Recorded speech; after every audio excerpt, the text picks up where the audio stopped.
Kei te ako te kaiarahi i te rōpū kākāriki a me tiria tūrei i te reo Māori. Ka tahia no ia ka hoki ki te mahi i te whāwiki ona e ako ana i te reo.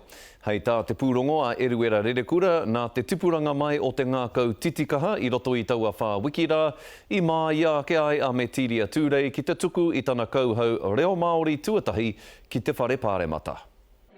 Aha kua kei te whakamā a Matiria Turei ki te kōrero Māori i tēnei tau, kua whai wāhi ia ki te ako a ki te whakamahi i tana ārero Māori. He ako nā hau. I nā tau o mua, i taraia hau ki te ako. He ua ki te ako i nā mea hau, nā toku mahi. Nō reira, I whakatau a hau ki te taraia anō. E te kai hautu o te whare, tēnā koe. Hei tāna i tū whakahihi ia ki te tuku i tana mihi i te whare pāremata i roto te reo rangatira anake. Ia hua wiri, nā tōku whakamā.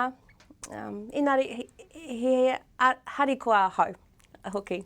Hioi, rangonāna te whare pāremata i te reo Māori i tēnei wiki, mai ngā kai tō rangapū, pērā ia te ururo Flavel e kōrero ana mo tana pere Māori. Tēnā kūtau, Happy New Year kia tātou katoa. Ia kia Matiria Turei e tikana me mōhio te kaiarahi takirua o te rōpū kākāriki ki te kōrero Māori. Kia hau nei, he whakaherehere te kōrero Māori, he tauira mō te katoa.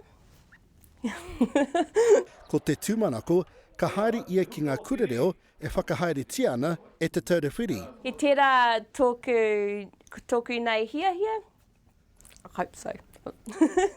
Hei tāna, kei te tautokona ia i ona hoa kaimahi, pērā ia Marama Davidson, rawa ko Jack McDonald ki te kōrero Māori. A koe nei tētahi o tana tino whainga mō te tauhau. Eruera Rerekura, te karere.